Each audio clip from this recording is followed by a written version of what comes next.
Okay, we are live on YouTube. All right. Welcome everybody to House Energy and Digital Infrastructure. It's Thursday, May 1, and we are continuing to learn about data management and sharing policies across the state. And so we are going to be hearing from the League of Cities and Towns today. I'm Representative Kathleen James from Manchester. Richard Bailey from the Mall 2. Chris Morrow, Wyndham, Windsor, Bennington. Michael Southworth, Caledonia 2. Christopher Howland, Rutland 4. Dara Torrey, Washington 2. Graham Klutner, Chittenden 13, Burlington. Laura Spilly, Wyndham 2. Scott Campbell, St. Johnsbury. Jack Locker, Committee Assistant. All right. And Samantha, you want to take the stage? Yeah. Good morning. Good morning. For the record, my name is Samantha Sheehan. I'm the Municipal Policy and Advocacy Specialist for the Vermont League of Cities and Towns. If you don't remember, we represent all 247 municipalities across the state, including the cities and towns that you live in and represent. And I will do my best today to provide a high level discussion of different ways that municipalities work with public records and publicly available information and data, provide those to the public, and on occasion share them with each other. So I understand you had a primer on public records law with Ledge Council. We did. So I won't get into the nitty gritty, but I'm happy to talk about how the obligations of that law are performed on the municipal level, which is a really big part of local government. It's sort of a main feature of the daily ongoings in any town hall or city hall. So in addition to public records law, there are all sorts of other Vermont state laws that require municipalities to create, maintain, make available, and protect all sorts of public records. So like one example is Vermont open meeting law prescribes in a pretty precise way how meeting minutes are created, when they have to be posted by, and for how long they have to be posted publicly. And then those records will continue to be maintained and available by request. There are other requirements that have to do with certain types of land use records, marriage records, dog licenses. Here's a totally non-exhaustive list of just sort of the big categories of the type of records that municipalities either create, store, and maintain, or make available to the public. Also, any type of written communication that happens between public officials in their official capacity at the municipal level creates a new public record. So emails, text messages, team chats, even calendars, work calendars, memos, internal memos, external memos, everything could be, I think even voicemails are requestable.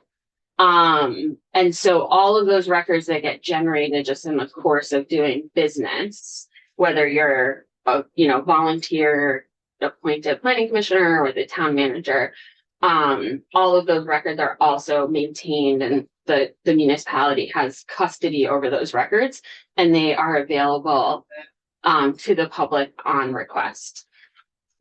For Vermont public record law provides a pretty long list. I think it's over 30 enumerated exemptions that are appropriate and have various intents to protect the privacy of Vermonters, as well as the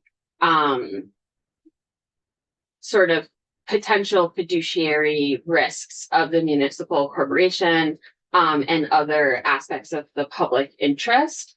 And so what happens is, say the municipality puts out a RFP for a paving project, and then they receive bid responses, and then they deliberate on the decision of who to award the contract to.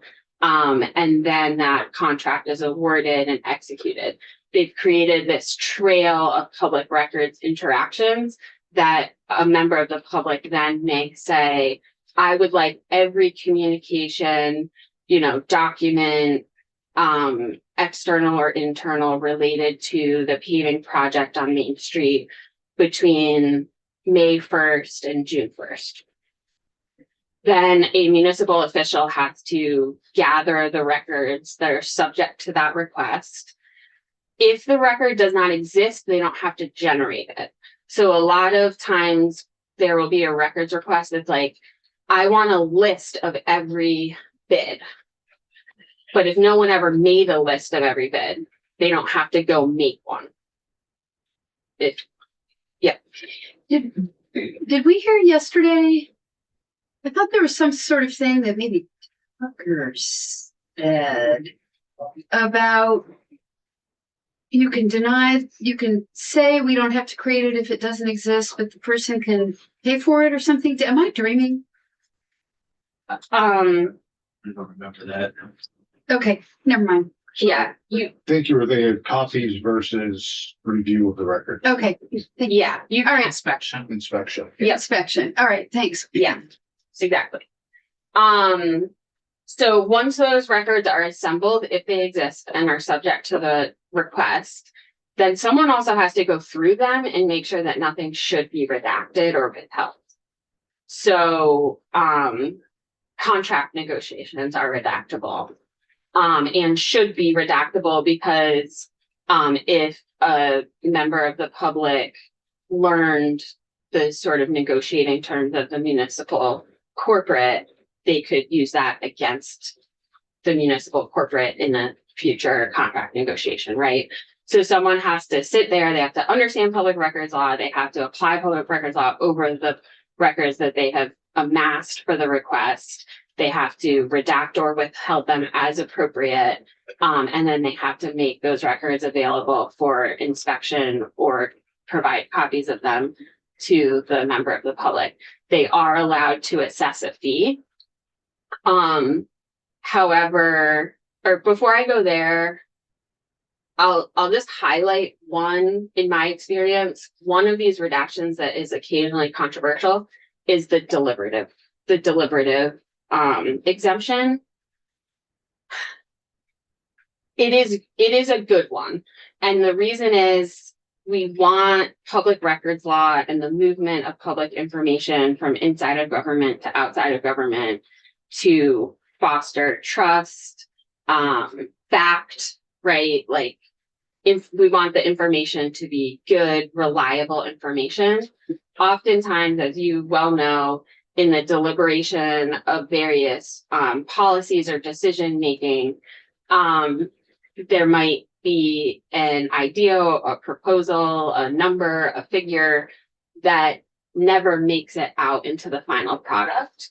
And in the sort of tranche of records releases, it's very easy to pull very old, not, a mistake, an error, an old piece of information, and then that gets propagated and shared and misunderstood to be the true purpose of the deliberation. So oftentimes municipal attorneys will really enforce that deliberative redaction. Other than that one, I think it's mostly really straightforward. And, we protect the information of students and minors. We protect certain personal identifying information like social security numbers, home phone numbers. We protect information that would jeopardize the sort of fiscal position of the municipality, including bank information. There is also a pretty broad exemption, which is something like lists of persons that could be used for a private interest. So maybe you are an insurance provider and you would like to cut down on your insurance costs, and you would like information on people who use Medicaid and Medicare for the reimbursement of emergency services. Something like that could be considered a list that could be used for a private interest, and the municipality could withhold that. Yep. I had a couple questions. This question seems very obvious to me, but so each municipality has, I have two buckets of questions. So each municipality, I assume very obviously, maintains its own IT system and has its own cybersecurity policies. And so every town is just on its own for that. Do you guys provide best practices or guidance about how? We do, especially related to public records. And also, I should have said at the outset, assume everything I'm saying does not apply to law enforcement and emergency services. Okay. That type of record keeping, sharing, redaction, exemption, like where those records are held physically in the world, all of that is subject to many more layers of federal regulation, rulemaking, and law, as well as any number potentially of sort of interagency agreements and requirements that sort of elevate the standard of care of law enforcement records and emergency service records, because that includes medical information and medical billing information. So my questions are kind of related, so I'll just ask you that now because I think you'll answer them at once. So so just every town is doing its own IT thing. Yeah. So I'm curious about model policies, guidance around IT, cybersecurity, but also where things stand with digitization. Thank you. Yep. Yeah. So that is an area of need that VLCT has been working on over many years. We do provide various model policies, trainings, workshops around best practices. We have advocated at different times for various changes in state law to help that process along at the municipal level. We're also actively pursuing funding for a program, a many-year program that would provide a much higher level of, a much higher touch with training and policy development and resource building, because there's a big cost to a lot of this stuff. Sure. And local government in the 21st century is not making less records. We're making way more records than ever before. So the cost of the storage and management and security of those records is increasing. And so that is also an area of interest that VLCT has identified as a sort of particular need in fulfilling our mission, which is, to support municipalities in fulfilling the obligations of modern government. Actively pursuing seeking a legislative appropriation for a grant program? There is a grant process that we are engaged in, and I don't know a lot about it, and also don't want to That's okay.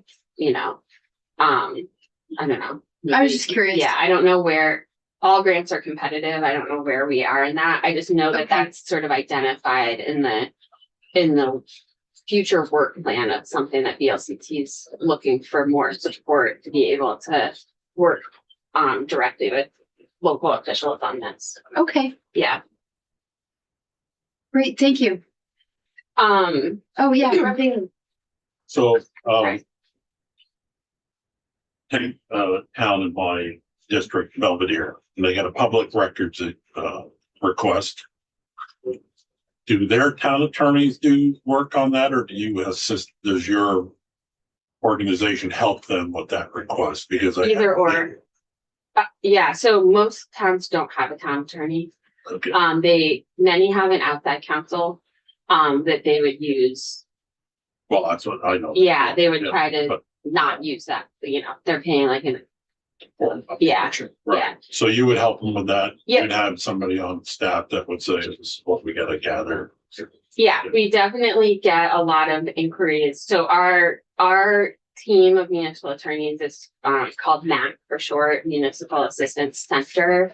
They're a group of really experienced municipal attorneys. They really understand Vermont state law and how it applies to local government. And they often get questions related to like a particular public records request. Like, should I redact this? Should I not? Does it qualify for this exemption or not? Is this a legitimate request? That's like an increasing one that we'll talk about in like a minute, but yeah. And just a quick point, would they come to the town clerk's office to help them, or would you just do that over the phone? Yeah, they would just correspond, Okay. not in person, yeah.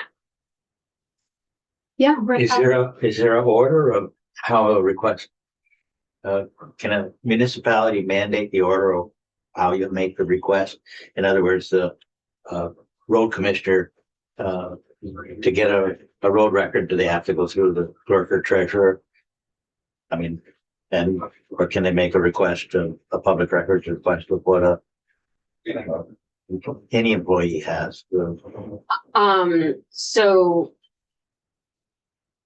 the municipalities in large part do direct, like if you Googled your town Warren public records requests, you would probably find instruction on how, what email address, what person to call to submit that request. But if a requester submits it some other way, it's still a public records request and the municipality has to respond to it. So if they email the public records request to a line worker, I don't know, because that's the email they had, then that line worker would be directed to send that public records request to the appropriate town official. They can't say you sent it to the wrong person, so we're not gonna respond to it. The town cannot do that. The receiver has to, you come to a town email address, the receiver of that email has to forward it, the request to the proper authority to prepare the request. Mhm. And there's timelines to all this. Mhm. I don't know if the timeline stops when somebody's on vacation. Nope, the timeline follows working days. So holidays get you an extra day if someone requests the Friday of Memorial Day. And the municipality can, under certain circumstances, they don't request an extension, they say they're taking an extension. So they'll tell the requester, like, we are using our authority to have an extension on the request and you will receive the response on this date. But all of that is prescribed in statute and there's a limit to how much extension you can take.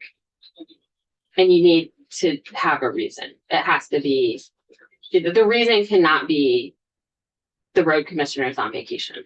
Like the reason have to be related to the volume and sort of work demanded by that particular request.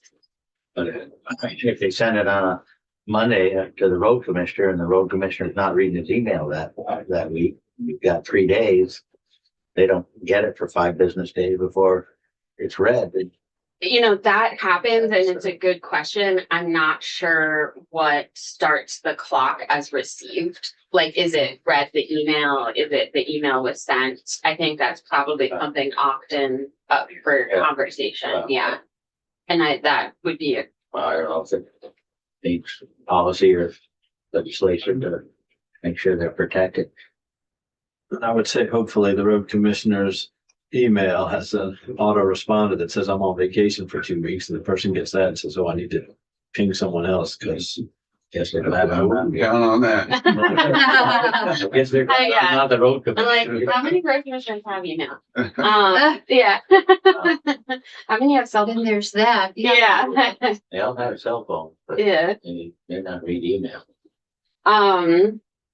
Okay, so this brings us to the next slide, which is the administration of public records can be burdensome, especially for small rural towns with low resources. And by low resources, I mean no staff. So in sort of an ideal situation, there is a records clerk or a municipal attorney who is equipped and well trained in the law, and it is part of their regular job description to manage and respond to public records requests according to state law. Oftentimes those positions don't exist on a municipal team, and the records requests fall to the town clerk, an assistant town clerk, a town treasurer, or even select people. And oftentimes it's really a group effort, depending on the request. It may be directed to one, it may be received by the town clerk and then directed out to one or another volunteer to complete the request. I think we've covered most of this already through our discussion, but in the towns that do have staff, paid staff, the cost to the municipality in fulfilling the request in personnel time can easily quickly exceed what they're able to charge for the copying of the records. Some municipalities, I didn't pull this together, but I'm aware and I've read local reporting.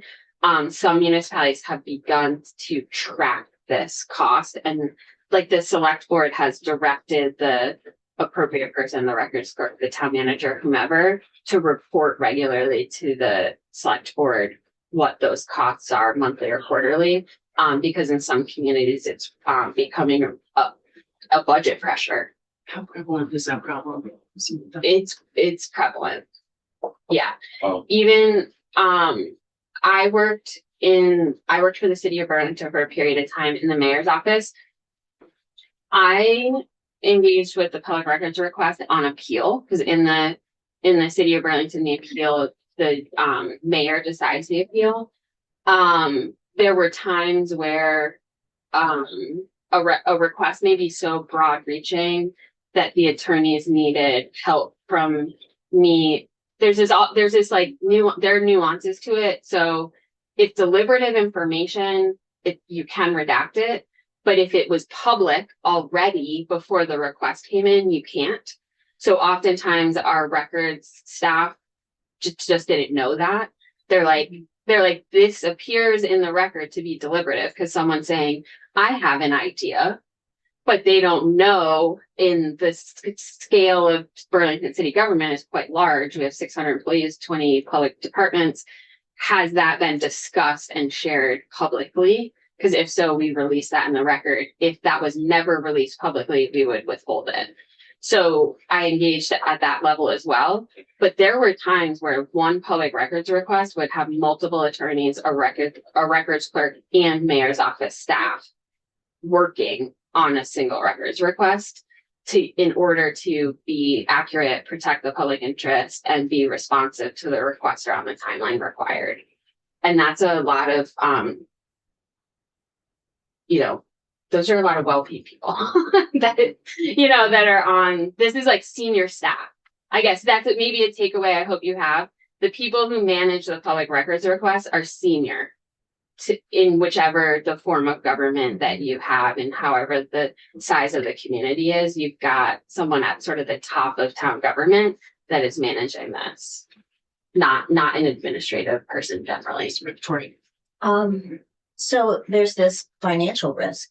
I'm just wondering whether do town insurance policies protect you at all from an excessive nuisance harassment that has real costs?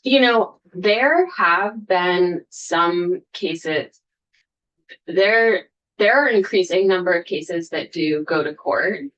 I would have to go back and ask our passive team if that is something that our insurance pool pays for. I just don't know the answer. I don't know if that cost falls to the municipal budget or if it's covered under the passive insurance, but I can easily find out. Yeah. So municipal officials increasingly, even just I started at VLCT in October, and just between October and today, we have received an escalating amount of outreach from town officials, sharing their experience with problematic public records requests. So, to my awareness, there's really 3 categories of this. One is a request that has a easy to understand intent of harassment. So the requester is using particular language and directing repeated requests at a particular official in a way that most common people could look at that stack of requests and say, this looks like harassment because of the language that they're using.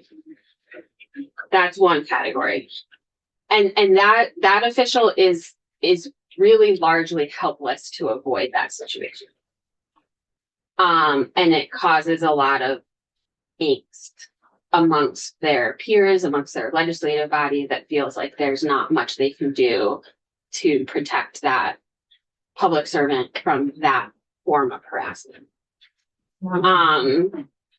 Then there's like another category, which is public records requests, which could be interpreted as intended to stop government from being able to work. So this sometimes could look like one person from the public sending periodic requests multiple times a day or every week that is for something, so that a town official that has custody over that type of record is in a perpetual response to records. How often does that happen? You have a problem citizen doing that? I'd say I know right now of 3 towns that actively have a problem citizen actively doing this. And it's been going on for months. Dang. Yeah. 3 that I've been told about, that it's been shared with me. Their outreach to the LCT has been shared with me. I'm gonna say it's definitely more than that are like, this is currently happening in Vermont. And the town doesn't have any recourse. You can't. You have to respond. If the record, and the thing is, people who do records requests, when this was part of my job, I loved the records requests from reporters, actually, which may be counterintuitive, but because they were clear and you could be responsive to them. There was no like confusion, because sometimes records requests come in and they'll use a word that just doesn't exist. Like they'll say like, I want all the records, I want all the emails back and forth between all the members of the housing committee. Maybe there is no housing committee. Maybe there's a housing trust fund. There's a design and review board. There's a planning commission. But if there's not a thing called housing committee, then that record we're non-responsive to. So we would respond, there are no records that meet this request. People who do frequent records requests, like reporters who are doing that in their professional capacity, learn how to make an effective records request that will generate responsive records. That also happens if the member of the public is trying to cause a problem. They learn how to make a request that is going to generate records and require work of municipal staff. So if someone's like, if that's the outcome they're looking for, they're going to figure out how to make a records request that takes somebody time to sit down and do. In my experience in Burlington, we had a few people who this would happen with periodically, and it was like, it might go on for a few weeks or a few months, and then they would kind of lose interest or presumably maybe move on to a different municipality, or a different use of their time, and then that person would resurface at some point and it would start again. And then is it like with the state that Tucker Anderson told us anyone, anywhere in the world can Yes. request? Is it the same thing for Yes. municipalities? Yes. So And it can be anonymous. someone in California could decide to harass Belvedere and start Like- sending requests. And someone can send a request in from an email address that is like anonymous@anonymous.com. Yeah. And that is a records request. So that brings us to the third area of burdensome requests that we've received an escalating number of sort of notifications about, which is AI generated requests. Oh. And so we plan on trying our best to learn more about this over the summer break. Because this is like a new thing, but it's come in with some frequency very recently. So there's not a lot of like hard fact I can share with you about this, but what the town officials I've corresponded with believe is happening is that there is a firm, like consultant somewhere that is a real person that really makes money from real clients. They are using an AI tool to harvest a specific type of publicly available information. So one that I've seen is construction bids.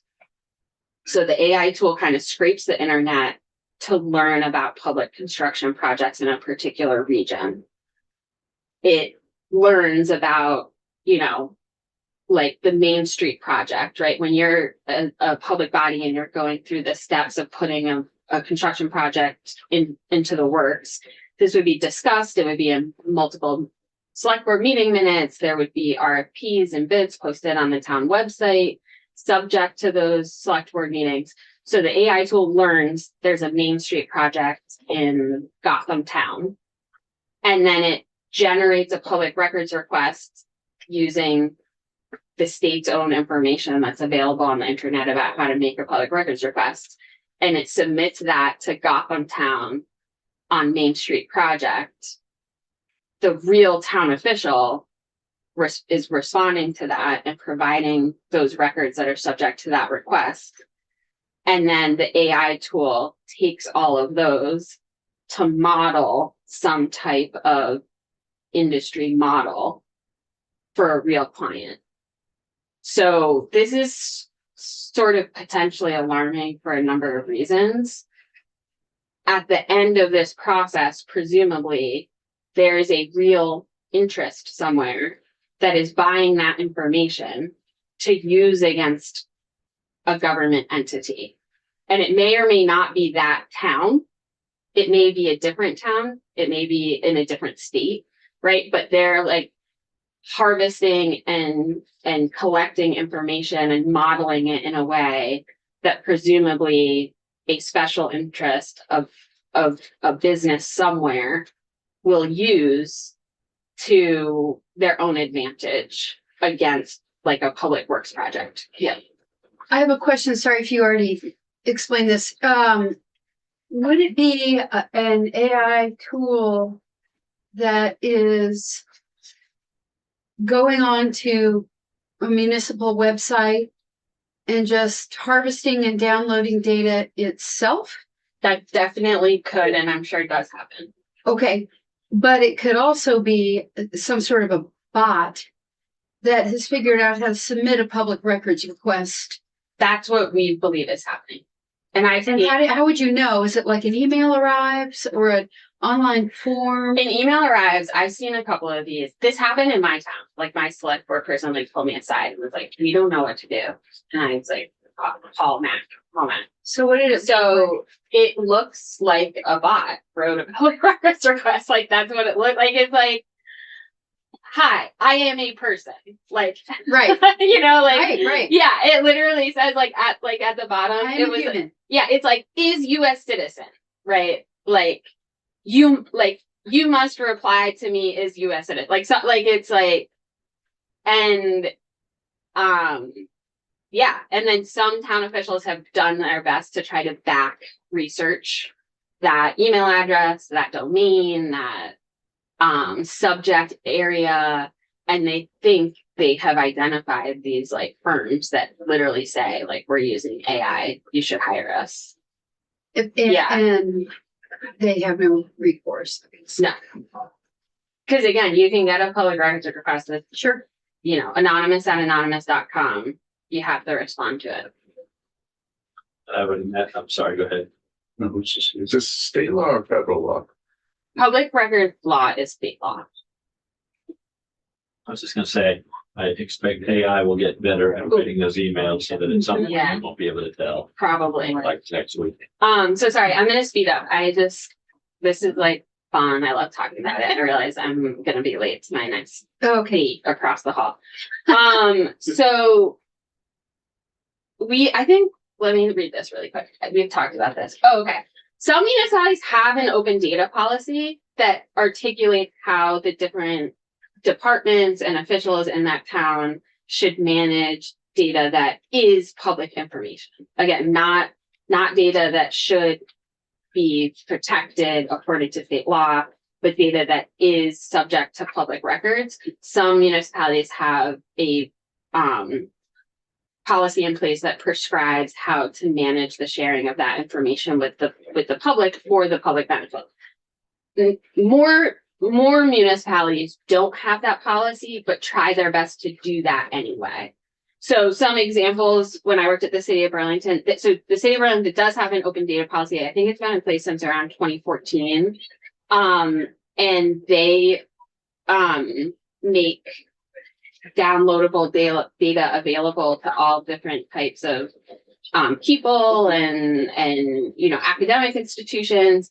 And there are some different user tools. So if you're really interested in a certain type of information, you can actually, for example, you can look at a map of all the trees that the city has planted, and you can sort the trees by year.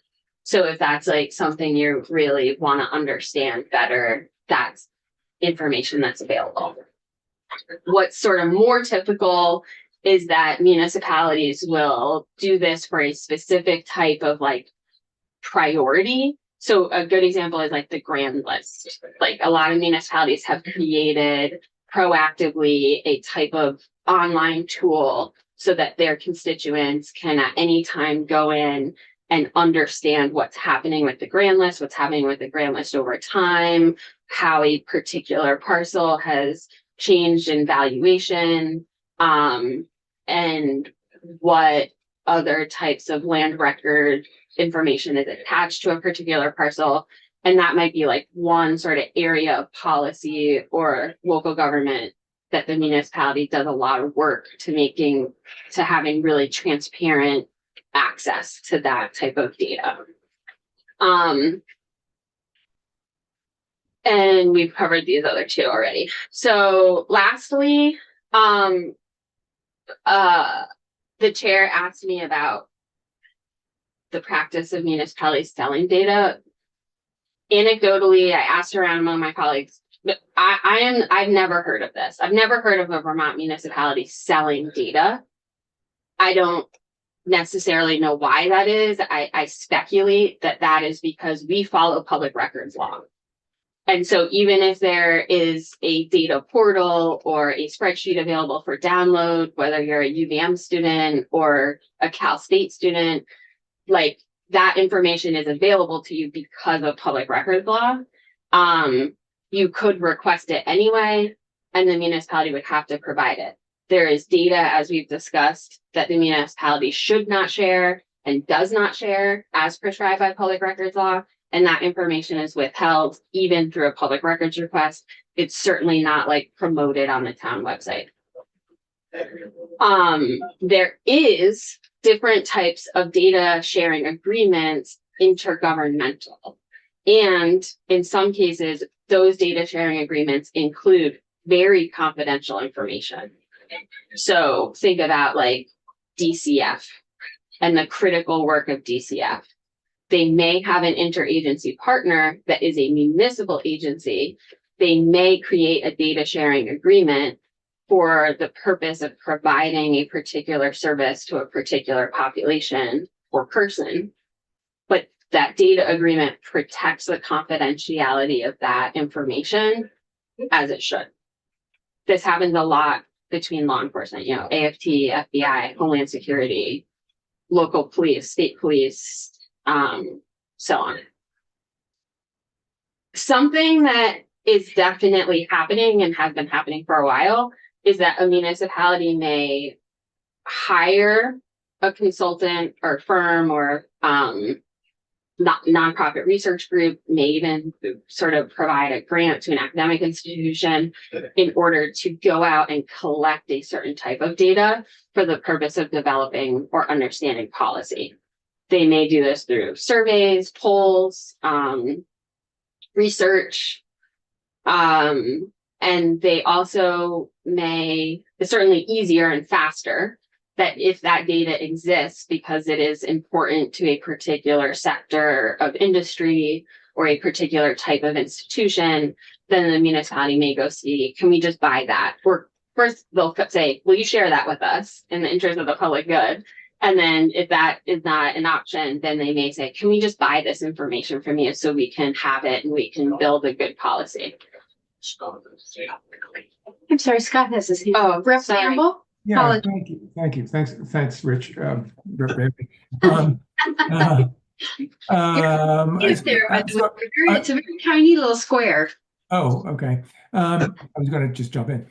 So I guess I'm wondering what you just said, Samantha, sounded like data might get sold, but I'm also wondering about data aggregation for sharing intergovernmentally. It seems like that might be something that at least some municipalities might hire out in order to not have to do it in-house and get that expertise from somebody who provides it. So again, yeah, thank you, Scott, Representative Campbell. So I'm not aware, wait, if I look at here, because he's my baby. Okay. Yeah. So I'm not aware of any municipality selling its own data, like on its own residents or programming or revenues, etc. I am aware of times that municipalities have gone out to ask for or purchase data. One that happens periodically, for example, is like traffic and census data. In Vermont, we don't allow traffic cams.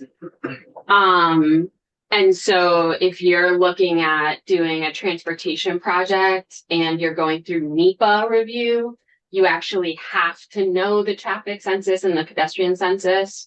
And so you may contract out someone to go to that place where the transportation project is happening and like count people. And they may be in a sort of discrete situation using different types of technologies to collect that number of cars that are going by or the number of left-hand turns that happen at an intersection or whatever. That's like a sort of common one that happens all the time. In the types of intergovernmental, interagency data sharing agreements that I'm aware of that happen, I don't know that anyone contracts out.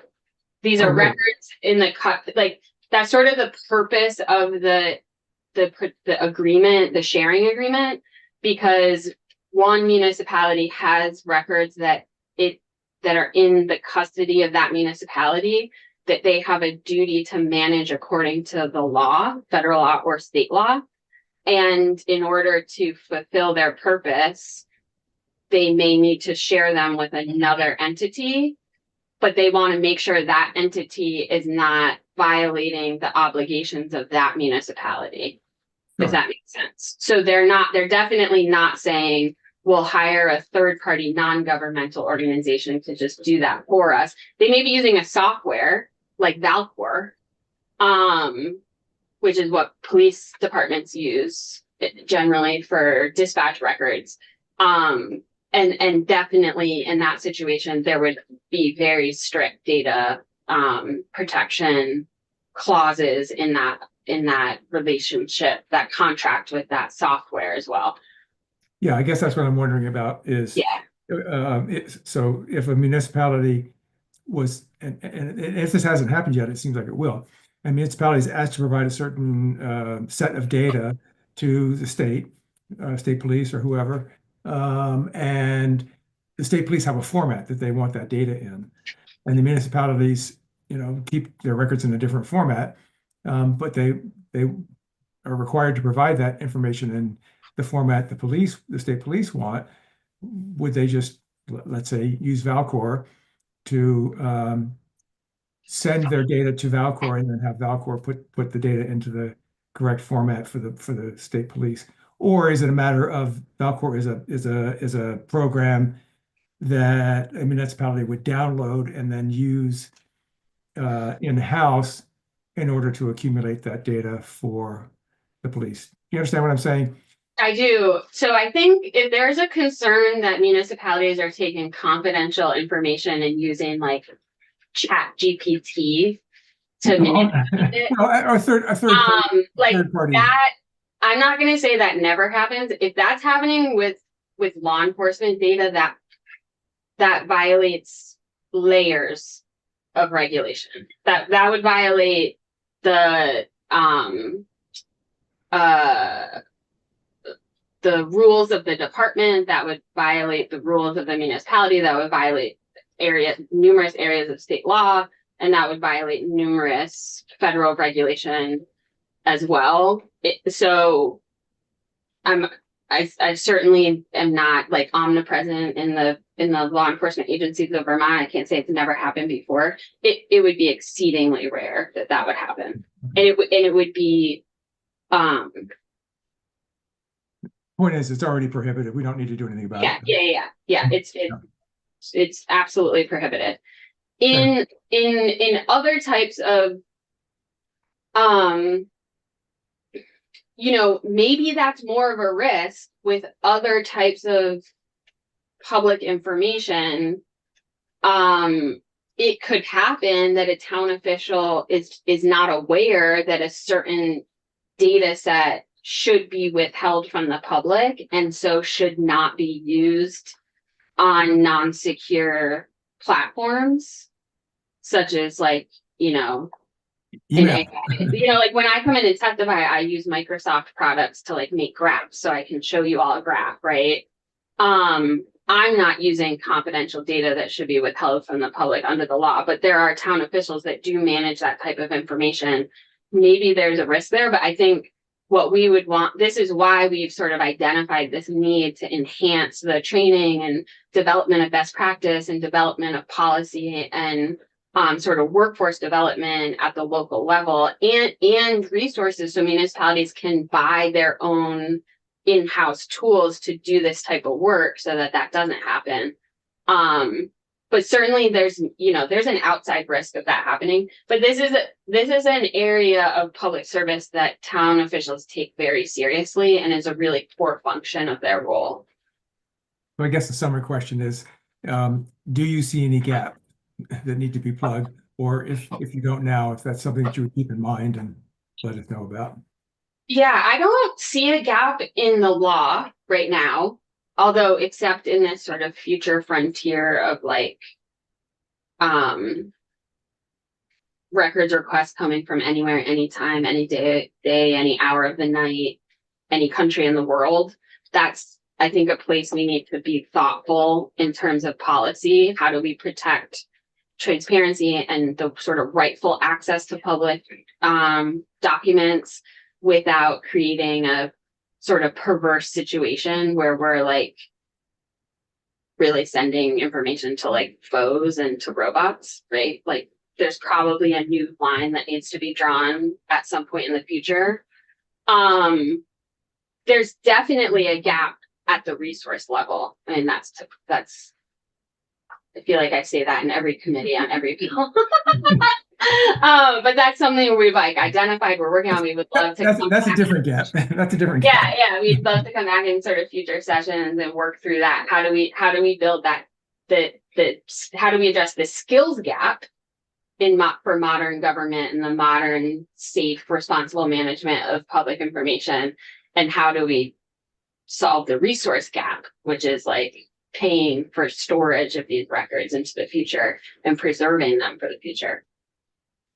And That's great. digitization, as you said, of paper records. Right. Thank you very much. So I apologize, Madam Chair. I have You have to go. Thank you so much for joining us. Thank you. Yeah, Thank really you. appreciate it. Thank you for being interested.